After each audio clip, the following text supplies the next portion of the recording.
Hello friends, എല്ലാവർക്കും good morning. അപ്പോൾ എല്ലാവർക്കും ഇന്നത്തെ അത്യുഗ്രൻ വിശേഷത്തിലേക്ക് തന്നെ സ്വാഗതം. അങ്ങനെ ഗീതു അജാസിനോട് ചോദ്യങ്ങൾ ചോദിക്കുകയാണ്. അല്ല, അജാസിക്കയുടെ ഇൻഹേലർ എവിടെ? അത് കേട്ടതും എന്താ ഇവിടെ ഉണ്ടല്ലോ എന്നും അജാസ്. അത് കേട്ടതും അതല്ല, മുമ്പ് നഷ്ടപ്പെട്ടു പോയ ആ ഇൻഹേലർ കിട്ടിയോ? ഓ, അത് പോയി ഗീതു, അത് കിട്ടിയില്ല എന്നും പറയാ. അത് കേട്ടതും ഇതാണോ ആ ഇൻഹേലർ എന്നും ഗീതുവിൻ്റെ ചോദ്യം. അപ്പോൾ അജാസ് അത് മേടിച്ചതിന് ശേഷം ഇതാണോന്നറിയില്ല, പക്ഷെ ഇതുപോലത്തെ ഒരെണ്ണമാണ്. ഇൻഹേലർ എല്ലാം ഒരേപോലെയാണല്ലോ ഇരിക്കുന്നത്. അത് കേട്ടതും ഇത് പെങ്ങളിന് എവിടെ നിന്ന് കിട്ടിയേ എന്നും അജാസ് ചോദിക്കുക. അപ്പോൾ അത് ആ പഴയ തറവാട്ടിൽ നിന്നും കിഷോറിനെ കുഴിച്ചിട്ട ആ സ്ഥലത്തു നിന്നും എന്നും നമ്മുടെ ഗീതു പറയുക. അത് കേട്ടതും അജാസ് ഒന്ന് ഞെട്ടി. ഈശ്വര, കുറേ വൈകി വേണം ഇത് ഇവരുടെ കയ്യിൽ കിട്ടണമെന്നാണ് ഞാൻ ആഗ്രഹിച്ചത്. എന്നാൽ അത് പെട്ടെന്നായാലോ, ഇനിയിപ്പോൾ എന്താ ചെയ്യുക എന്നൊക്കെ ആലോചിച്ചുകൊണ്ട് നമ്മുടെ അജാസ് ഇങ്ങനെ നിൽക്കുകയാണ്. ഈ സമയം പറയിക്ക, ഈ ഇൻഹേലർ ഇക്കയുടെ തന്നെയല്ലേ? എനിക്ക് നല്ല സംശയം ഉണ്ടായിരുന്നു. ഇക്ക അന്ന് പറഞ്ഞ കാര്യങ്ങളൊക്കെ പച്ചക്കള്ളമായിരുന്നു. ഇക്ക പറഞ്ഞത് മുഴുവനും പച്ചക്കള്ളം. ഇക്കയെ തന്നെയാണ് കിഷോറിനെ കുഴിച്ചിട്ടത്. എന്താ പെങ്ങളെ ഇത്? ഞാൻ ഇത്രയ്ക്ക് മനസാക്ഷി ഇല്ലാത്തവനാണോ? എനിക്ക് ചോറ് തരുന്ന എൻ്റെ ഗോവിന്ദ് സാറിനോട് ഞാൻ എന്തിനിങ്ങനെ ഒരു ക്രൂരത ചെയ്യണം? അതും നിങ്ങളുടെ പ്രോപ്പർട്ടി കൊണ്ടുപോയി ഒരു ഡെഡ് ബോഡി കുഴിച്ചിട്ടാ എന്താ സംഭവിക്കുകയെന്ന് എനിക്ക് നന്നായിട്ട് അറിഞ്ഞൂടെ? അത് കേട്ടതും ഇക്ക പറഞ്ഞത് മുഴുവനും കള്ളമാണെന്ന് എനിക്കറിയാം. ഇക്ക ആരെ രക്ഷിക്കാനാണ് ഈ കള്ളം പറയുന്നത് എനിക്കറിയില്ല. പക്ഷേ വെമ്പാലമുക്കിലെ പഴയ കെട്ടിടത്തിൽ ഇക്ക തന്നെയാണ് കിഷോറിനെ കുഴിച്ചിട്ടത്. എൻ്റെ ഈശ്വരാ, ഞാനിതെങ്ങനെ പെങ്ങളോട് പറഞ്ഞ് മനസ്സിലാക്കുമെന്ന് ഓർത്തിട്ട് എനിക്കൊരു പിടിയും കിട്ടുന്നില്ല. പക്ഷെ പെങ്ങളൊന്ന് കരുതിക്കോ, ഞാൻ പറയുന്നത് സത്യം. ഒരിക്കലും ഞാൻ അങ്ങനെ ചെയ്യത്തില്ല എന്നും അജാസ് തറപ്പിച്ച് പറയുക. അന്ന് ഞാൻ അവർണകിയോടൊപ്പം ഹോസ്പിറ്റലിലുണ്ടായിരുന്നു എന്നുള്ളത് സത്യമല്ലേ? അതൊക്കെ സത്യം തന്നെയാ. പക്ഷേ വീട്ടിൽ തിരിച്ചെത്തിയ ഇക്ക കിഷോറിൻ്റെ ബോഡി മറവ് ചെയ്യാൻ ശ്രമിക്കുമ്പോൾ ആ ബോഡി അവിടെ ഉണ്ടായിരുന്നില്ല എന്ന് പറഞ്ഞത് പച്ചക്കള്ളം എന്നും ഗീതു പറഞ്ഞുകൊണ്ടിരിക്കുമ്പോൾ പെട്ടെന്ന് ഗോവിന്ദ് ഗീതുവിനെ ഫോൺ വിളിക്കുക. ഹലോ, പറഞ്ഞോ കണ്ണേട്ടാ.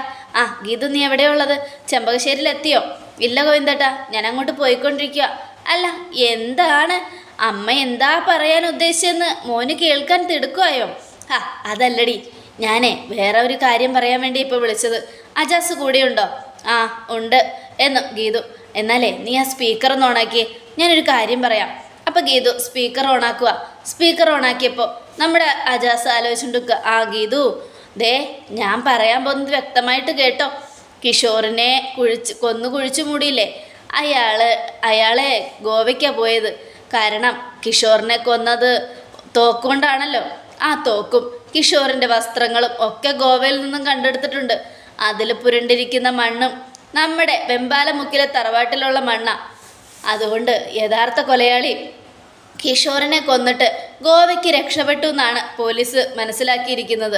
അത് കേട്ടതും ഗീതു ഞെട്ടലോടുകൂടെ അജാസിനെ നോക്കുക. ഈശ്വര, വേറെയാണ് പ്രതി, ഞാനെന്നിട്ട് ഇക്കയെ പ്രതിയാക്കിയല്ലോ എന്നൊക്കെ ആലോചിച്ചുകൊണ്ട് ഇങ്ങനെ നിൽക്കുകയാണ്. ഈ സമയം ഇത് പറയാനാണ് ഗീതു ഞാൻ വിളിച്ചത്. എന്നാൽ ഞാൻ വെക്കട്ടെ, ശരി, പെട്ടെന്ന് പോയിട്ട് വാ എന്നും പറഞ്ഞ് ഗോവിന്ദ് ഫോൺ കട്ട് ചെയ്യുക. ഈ സമയം അജാസ് ചിരിക്കുക. ഇപ്പം എന്തായി? എൻ്റെ ഈശ്വര, അങ്ങേക്കാണ് കൃത്യസമയത്ത് ഗോവിന്ദ് സാറിനെ കൊണ്ട് പെങ്ങളെ വിളിപ്പിക്കാൻ തോന്നിയത്.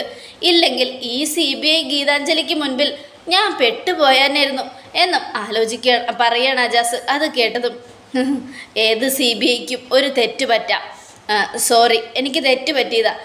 പെങ്ങളെന്നോട് സോറി ഒന്നും പറയണ്ട, എനിക്കറിയാം പെങ്ങളുടെ മണ്ടത്തരം. അതുകൊണ്ട് പെങ്ങൾ വിചാരിക്കുന്ന പോലെയൊന്നും അല്ല കാര്യങ്ങൾ. ഞാൻ ഒരിക്കലും നിങ്ങളെ ചതിക്കില്ല, എനിക്കതിന് കഴിയത്തുമില്ല എന്നൊക്കെ പറയണം. അപ്പോൾ നമ്മുടെ ഗീതു, ഞാനാകെ തെറ്റിദ്ധരിച്ചു. വെറും ഒരു ഇൻഹേലറിൻ്റെ പേരിൽ എൻ്റെ ഇക്കാനെ തന്നെ ഞാൻ തെറ്റിദ്ധരിച്ചു. ഇനിയിപ്പോൾ ഇതെന്തിനാ കോപ്പ്, മനുഷ്യൻ്റെ ഉറക്കം കളയാനായിട്ട് എന്നും പറഞ്ഞുകൊണ്ട് ഗീതു കാറിൽ പോയിരിക്കുക. അതെ, കേസ് ക്ലോസ് ചെയ്തുകൊണ്ട് എന്നെ ചെമ്പകശ്ശേരിയിൽ പെട്ടെന്ന് എത്തിക്ക് എന്ന് പറഞ്ഞുകൊണ്ടാണ് ഗീതു കാറിലേക്ക് പോകുന്നത്. ഈ സമയം അജാസ് ആലോചിക്കുകയാണ്. സോറി പെങ്ങളെ, അവർണികയുടെ കാര്യത്തിൽ എനിക്ക് ചിലതൊക്കെ തീരുമാനിച്ചേ പറ്റൂ. എന്നെ സ്നേഹിച്ച് സപ്പോർട്ട് ചെയ്ത് കൂടെ നിൽക്കുന്ന പലരെയും വേദനിപ്പിച്ചേ പറ്റൂ. അതിനുവേണ്ടി എനിക്കിപ്പോൾ എല്ലാം മറക്കേണ്ടി വരും. അവർണികയുടെ ജീവിതം സേഫായി കഴിഞ്ഞാൽ ഉറപ്പായിട്ടും ഞാൻ ഈ സത്യം നിങ്ങളോട് തുറന്നു പറയും. അതുവരെ നിങ്ങൾ വെയിറ്റ് ചെയ്തേ പറ്റൂ എന്നൊക്കെ പറഞ്ഞ് ആലോചിച്ചുകൊണ്ട് അജാസ് ഇങ്ങനെ നിൽക്കുക. അപ്പോൾ ഗീതു വാ പോകാം. അപ്പോൾ അജാസ് കാറിൽ കയറുക. കാറിൽ കയറിയിരിക്കുന്ന സമയത്ത് നമ്മുടെ ഗീതു ചോദിക്കുക, ഇക്ക ഞാനൊരു സംശയം ചോദിച്ചോട്ടെ? എന്താ ഗീതു? അതെ, ഇക്ക എന്താ ഈ അവർണിക ഇത്രയ്ക്ക് കയറിയെന്നേ? ആ അല്ല, ഞാൻ ചോദിച്ചത് വേറൊന്നും കൊണ്ടല്ല. അന്ന് ഹോസ്പിറ്റലിൽ എത്തിയപ്പോൾ അവർണികയ്ക്ക് സാധാരണ അബോർഷനാണ് നടന്നതെന്ന് ഇക്ക പറഞ്ഞത്. അതൊക്കെ പച്ചക്കള്ളമായിരുന്നില്ലേ? അതൊക്കെ എന്തിനാ അങ്ങനെ ചെയ്തത്? അവർണികയോടുള്ള സ്നേഹം കൊണ്ടാണോ? ആ, അവർണികയോടുള്ള സ്നേഹം കൊണ്ട് തന്നെ. അതെങ്ങനത്തെ സ്നേഹമേക്ക? എന്തായാലും എന്നോട് പോലെയുള്ള സ്നേഹമാണോ അല്ലെങ്കിൽ വേറെ എന്തെങ്കിലും? എന്താണെങ്കിലും പറയക്ക, ഞാൻ ആരോടും പറയില്ലെന്നേ. ആ പറയാൻ കണ്ണേട്ടനോട് പോലും പറയില്ല. അത് കേട്ടതും നമ്മുടെ അജാസ്, എൻ്റെ പെങ്ങളെ, അങ്ങനെ എൻ്റെ മനസ്സിൽ എന്തെങ്കിലും ഉണ്ടെങ്കിൽ ഞാനത് ആദ്യം നിന്നോടേ പറയൂ, അല്ലാതെ വേറെ ആരോടും പറയാൻ എനിക്ക് പറ്റില്ല. പിന്നെ അങ്ങനെയൊന്നും എനിക്കില്ല മനസ്സിൽ എന്നൊക്കെ പറഞ്ഞ് അജാസ് ഇങ്ങനെ ഡ്രൈവ് ചെയ്യുക. എന്നിട്ട് അജാസ് ആലോചിക്കുക, അവർണിക എനിക്ക് ഭയങ്കര ഇഷ്ടമാണ്. പക്ഷേ അതെങ്ങനെയുള്ള ഇഷ്ടമാണെന്ന് എനിക്ക് പോലും അറിയില്ല. പിന്നെ ഞാൻ എങ്ങനെയാ പെങ്ങളോട് പറയുന്നത്? അവർണിക എന്ന് വെച്ചാൽ എനിക്ക് ജീവനാ. ആ പെൺകുട്ടിയുടെ ജീവിതം മാറണം. ആ പെൺകുട്ടി പഴയതിനേക്കാളും കൂടുതൽ സന്തോഷിക്കണം. അതിൻ്റെ ജീവിതത്തിൽ നിന്ന് നഷ്ടപ്പെട്ടു പോയതൊക്കെ പോട്ടെ എന്ന് കരുതി വലിച്ചെറിഞ്ഞ് അതിൻ്റെ ജീവിതം സുരക്ഷിതമാക്കണം എന്നൊക്കെ പറഞ്ഞുകൊണ്ട് അജാസ് ഇങ്ങനെ നിൽക്കുവാണ്. ഈ സമയം പിന്നീട് കാണിക്കുന്നത് ചെമ്പകശ്ശേരിയില്ല. വിജയലക്ഷ്മി ആകെ ടെൻഷൻ അടിച്ചിരിക്കുക. അപ്പോഴേക്കും ഗീതു എത്തി. ഗീതു എത്തിയതും നമ്മുടെ വിജയലക്ഷ്മിയോട് ചെന്ന് ചോദിക്കുക, എന്താ അമ്മേ, എന്തു പറ്റി? അമ്മ എന്തിനാ എന്നെ കാണണമെന്ന് പറഞ്ഞേ? ഇന്നലെ അമ്മ ചെമ്പകശ്ശേരിയിൽ വന്നപ്പോൾ അവിടുത്തെ ടെൻഷൻ വേറെ ആയതുകൊണ്ട് അമ്മയോടത് ചോദിക്കാൻ പറ്റിയില്ല. പിന്നെ രാത്രി വിളിച്ച് കാര്യങ്ങളൊക്കെ സംസാരിച്ചപ്പോൾ ആ കാര്യം അങ്ങ് വിട്ടും പോയി. എന്താ കാര്യമെന്ന് പറയാമേ? ഒന്നും പറയണ്ട എൻ്റെ ഗീതു, ആകെ ഞാൻ പെട്ടുപോയ അവസ്ഥയാണ്. എന്തു പറ്റി അമ്മേ? അത് ഫാമിലി പ്ലാനിംഗ് എന്നും പറഞ്ഞ് ഗൈനക്കോളജിസ്റ്റിനെ കണ്ട് രഞ്ജു ഗുളിക മേടിച്ച് വെച്ചിട്ട് അതിൻ്റെ സ്ലിപ്പ് മുഴുവനും അങ്ങനെ തന്നെ ഉണ്ടായിരുന്നു, ഫസ്റ്റ് നൈറ്റിൻ്റെ അന്ന് തന്നെ. അത് കേട്ടതും അത് പിന്നെ അവൾ മറന്നുപോയി കാണും. അമ്മ ധ്യാനോട് കാര്യം പറഞ്ഞില്ലേ? പറഞ്ഞു, ധ്യാനോട് പറഞ്ഞ അറിയാലോ, അവൻ കേൾക്കും. പക്ഷേ അവൾ പഠിച്ച കള്ളിയാ. എൻ്റെ മോളായതുകൊണ്ടാണ് ഞാൻ ഇത്ര കൃത്യമായിട്ട് പറയുന്നേ. അവൾ ഗുളിക കഴിക്കുന്നത് പോലെ വായലിട്ടിട്ട് നമ്മൾ പോയി കഴിയുമ്പോൾ അങ്ങോട്ട് തുപ്പിക്കളയുന്ന കൂട്ടത്തിലാണ്. അതുകൊണ്ടാണ് ഗീതു എനിക്ക് പേടി. പിന്നെ ഞാൻ ധ്യാനോട് പറഞ്ഞതിന് ശേഷം ഗുളികയുടെ എണ്ണം കുറഞ്ഞു.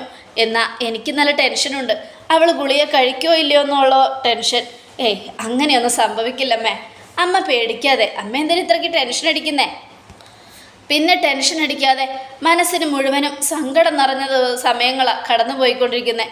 വല്ലാത്ത കഷ്ടമാണ് മോളെ രഞ്ജുവിൻ്റെ കാര്യം എന്നൊക്കെ പറഞ്ഞുകൊണ്ട് നമ്മുടെ വിജയലക്ഷ്മി ആകെ സങ്കടപ്പെട്ടിരിക്കുക.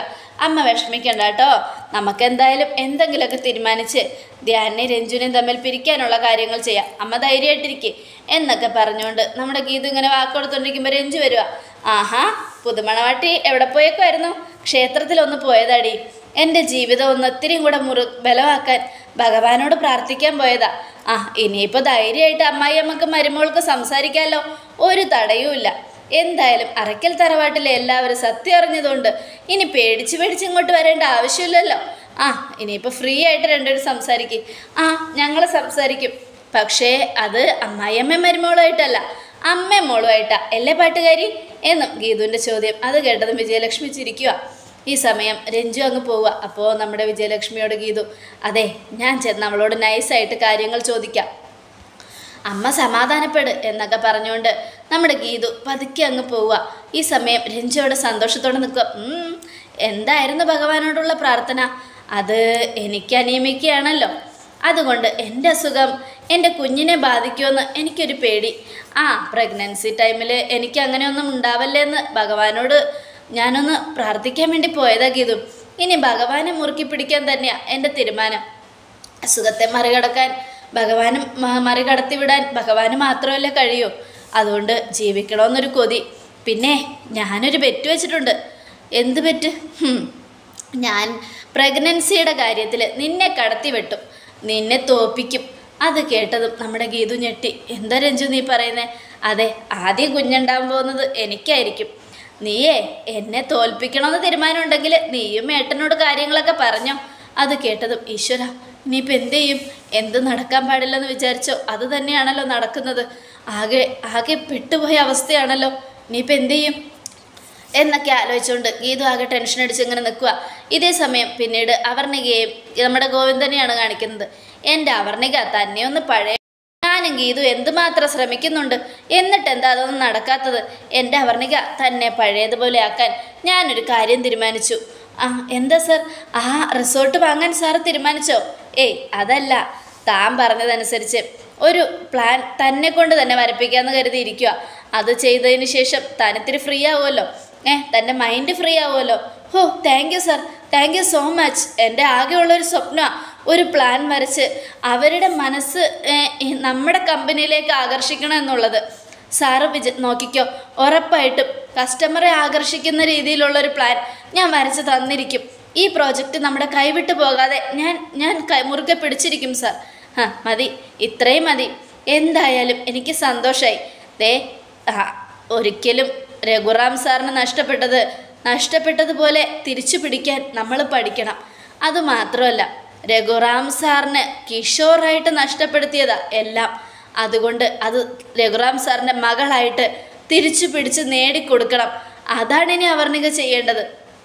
അവർണികയ്ക്ക് വേണ്ടി ജീവിക്കുന്ന ആ പാവം മനുഷ്യനെ ഇനി നമ്മൾ സന്തോഷിപ്പിക്കണം. അത് കേട്ടതും അവർണിക നമ്മുടെ ഗോവിന്ദന് മുൻപിൽ കൈകൂപ്പുകയാണ്. നന്ദി സാർ, ഈ ഉപകാരം എന്നും എൻ്റെ മനസ്സിലുണ്ടാവും. ഒരിക്കലും ഞാൻ മറക്കില്ല. സാറിനെയും ഗീതുവിനെയും ഒന്നും എനിക്ക് നിങ്ങളൊക്കെ പ്രിയപ്പെട്ടവരാ എന്നൊക്കെ പറഞ്ഞുകൊണ്ട് നമ്മുടെ അവർണിക അത് കേട്ടതും കയ്യൊക്കെ താഴ്ത്തിട്, സെൻറ്റിമെൻറ്റ്സ് ഒന്നും വേണ്ട. ഇങ്ങനെ കയ്യും കൂപ്പി നിന്നാൽ ഒന്നും ശരിയാവില്ല. ഇനി അങ്ങോട്ട് തൻ്റെ കാര്യങ്ങളൊക്കെ താൻ തന്നെ വേണം ചെയ്യാൻ. എല്ലാം ചെയ്ത് പ്രോജക്റ്റൊക്കെ ചെയ്ത് പ്ലാനൊക്കെ വരച്ച് നല്ല മിടുക്കിയായിട്ട് പഴയ കാര്യങ്ങളൊക്കെ അങ്ങ് മറക്കണം. എടോ, 10-25 വർഷം മുമ്പ് ഞാനും ഇതുപോലെ തളർന്നു നിന്നതാ. അന്ന് രഘുറാം സാറിനെ പോലെയുള്ള ആൾക്കാർ എൻ്റെ കൂടെ ഉണ്ടായില്ലായിരുന്നെങ്കിൽ ഇന്ന് ഞാൻ ഈ നിലയിൽ എത്തില്ലായിരുന്നു. പക്ഷെ നമ്മൾ ഉയരങ്ങളിലേക്ക് എത്തുമ്പോൾ ഒന്ന് മാത്രം മനസ്സിലിട്ടാൽ മതി, കുറച്ചില്ലാത്തവനും കൊടുക്കണം. അതുകൊണ്ട് അങ്ങനെ കൊടുക്കുന്നതുകൊണ്ട് ദൈവം നമുക്ക് വാരിക്കൊരു തരത്തേ ഉള്ളൂ എന്നൊക്കെ പറഞ്ഞുകൊണ്ട് നമ്മുടെ ഗോവിന്ദ് അവർണിക ഉപദേശിക്കുകയാണ്. ഈ സമയം ഇതെല്ലാം കേട്ട് അവർണിക ഭയങ്കര സന്തോഷത്തോടെ പോകുക. അപ്പോഴേക്കും ഗീതു വരിക. ഗീതാഞ്ജലി, എന്നാലും എനിക്കെതിരെ ഇത്രയും വലിയ പ്ലാൻ നടത്തിയിട്ട് എന്നോട് പറഞ്ഞില്ലല്ലോ. സർപ്രൈസായിട്ട് വെച്ചിരുന്നായിരിക്കും അല്ലേ? ഗോവിന്ദ് സാർ എല്ലാം പറഞ്ഞു, ഞാൻ അതുപോലെ തന്നെ ചെയ്യും കേട്ടോ എന്നൊക്കെ പറഞ്ഞ് നമ്മുടെ അവർണിക ഗീതുവിനോട് സംസാരിക്കുക. അപ്പോഴും ഗീതു, സോറി അവർണിക, എനിക്കിപ്പോൾ അതൊന്നും കേൾക്കാനുള്ള മാനസികാവസ്ഥയിലല്ല ഞാൻ അത് പിന്നെ കേട്ടോളാം, ഞാനിപ്പോൾ വരാം എന്ന് പറഞ്ഞുകൊണ്ട് ഗീതു നേരെ ഗോവിന്ദൻ്റെ റൂമിലേക്ക് പോവുക. അപ്പം അവർണിക, ഈശ്വര, ഗീതുവിന് ഇതെന്താ പറ്റിയേ? നന്നായിട്ടായിരുന്നല്ലോ ഇരുന്നേച്ചത്, എന്തൊക്കെയോ പറഞ്ഞിട്ട് പോണു എന്നൊക്കെ ആലോചിച്ചുകൊണ്ട് അവർണിക അങ്ങ് പോയി. ഈ സമയം ഗീതു നീ വന്നോ? നീ വരാൻ വേണ്ടി കാത്തിരിക്കുമായിരുന്നു. എന്തായാലും കിഷോറിൻ്റെ മർഡർ കേസ് ക്ലോസ് ചെയ്തതുകൊണ്ട് നമുക്ക് സമാധാനമുണ്ടല്ലേ? അതുകൊണ്ട് നമുക്ക് കുറച്ച് റൊമാൻസ് ആവാം, വാ എന്നും പറഞ്ഞ് ഗീതുവിനെ കെട്ടിപ്പിടിച്ചൊരു ഉമ്മ കൊടുക്കാൻ പോകുമ്പോഴേക്കും ഗീതു അങ്ങോട്ട് മാറി നിൽക്ക്, ഒരൊടുക്കത്തെ റൊമാൻസ് എന്നും പറഞ്ഞ് ഗീതു തള്ളി മാറ്റുക. എന്താ പെണ്ണേ, മനുഷ്യനിവിടെ ടെൻഷൻ അടിച്ചിരിക്കുമ്പോഴാണോ നിങ്ങളുടെ ഒരു റൊമാൻസ്? എന്നാൽ പിന്നെ നമുക്ക് ഒരുമിച്ച് ടെൻഷൻ അടിച്ചുകൊണ്ട് റൊമാൻസ് നടത്താം, വാ എന്നും പറഞ്ഞ് ഗോവിന്ദ് ഗീതുവിനെ ചേർത്ത് പിടിക്കുക. എന്താ പെണ്ണേ, എന്താണെങ്കിലും നിൻ്റെ മനസ്സിലുള്ളത് തുറന്നു പറ. അതേ, ഗോവിന്ദൻ്റെ പെങ്ങളുണ്ടല്ലോ രഞ്ജു, അവൾക്കൊരാഗ്രഹം, അവളെന്നെ വെല്ലുവിളിച്ചിരിക്കുക ഗോവിന്ദേട്ടനെ കടത്തി വെട്ടുമെന്ന്. അതുകൊണ്ട് എനിക്ക് നല്ല ടെൻഷനുണ്ട്. അത് നല്ല കാര്യമല്ലേ? എൻ്റെ കാര്യത്തിൽ എൻ്റെ പ്രിയമോളും രഞ്ജുവുമൊക്കെ എന്നെ കടത്തി വെട്ടുന്നത് തന്നെയാണ് എൻ്റെ സന്തോഷം. അതുകൊണ്ട് എനിക്കതിൽ ഒരു പ്രശ്നമില്ല എന്നൊക്കെ പറയണം. അത് കേട്ടത് ഒരു പ്രശ്നമില്ല, പക്ഷെ നാളെ അത് പ്രശ്നമാവും, ഇല്ലെങ്കിൽ പണി കിട്ടുക തന്നെ ചെയ്യും. എന്തായാലും നിങ്ങളുടെ പെങ്ങൾ ചെയ്ത് കൂട്ടുന്ന കാര്യങ്ങളൊന്നും ശരിയല്ല കണ്ണേട്ട എന്നും ഗീതു പറയുക. അതെന്തിനാ ഗീതു അങ്ങനെ പറയുന്നേ? രഞ്ജു ഒരു പാവമല്ലേ? രഞ്ജുവും പ്രിയയും ഒക്കെ എന്നെ തോപ്പിക്കാൻ എന്ത് ചെയ്താലും എനിക്ക് ഒരു കുഴപ്പമില്ല. എന്ത് ചെയ്താലും കുഴപ്പമില്ല ഇല്ലെന്നേ. അല്ല, എന്ത് കാര്യത്തിൽ അവൾ എന്നെ കടത്തി വെട്ടിയത്? അതെ, കണ്ണേട്ടൻ്റെ ആദ്യത്തെ അനിയത്തിയില്ലേ പ്രിയ, അവൾ ചെയ്ത അതേ കാര്യത്തിൽ തന്നെ. എന്ത് കാര്യം? ഒരു കുഞ്ഞിനെ വേണമെന്നുള്ള കാര്യം. അവൾ ഉടനെ പ്രഗ്നൻ്റ് ആവും, അത്രയേ ഉള്ളോ? എന്ന് ചോദിച്ചുകൊണ്ട് ഗോവിന്ദ് ഇങ്ങനെ ഞെട്ടുകയാണ്. അതോടുകൂടി എപ്പിസോഡ് അവസാനിക്കുകയാണ്. നാളത്തെ ഒരു തകർപ്പൻ വിശേഷത്തിനായിട്ട് കാത്തിരിക്കുക. അതേ പ്രേക്ഷകരെ, ഇനി വരാൻ പോകുന്നതാണ് അത്യുഗ്രൻ വിശേഷം. അനിമയ്ക്ക എന്ന് നുണ പറഞ്ഞ് രഞ്ജുവിനെ പറഞ്ഞു പറ്റിച്ച് എല്ലാവരും കൂടെ ചെയ്തത് കൊടും ക്രൂരത. കാരണം രഞ്ജു ഒരു മാരക രോഗത്തിനടിമയാണ്. അധിക നാള് ആയുസില്ലാത്തൊരു പെണ്ണാണെന്നറിയാതെയാ രഞ്ജു ഒരു കുഞ്ഞിന് വേണ്ടി ആവേശത്തോടെ നടക്കുന്നത്. ഇനി എന്തൊക്കെ സംഭവിക്കുമെന്ന് കാത്തിരുന്ന് തന്നെയാണ്. എല്ലാവർക്കും ഒരിക്കൽ കൂടെ നല്ലൊരു ശുഭദിനം തന്നെ ആയിക്കോട്ടെ.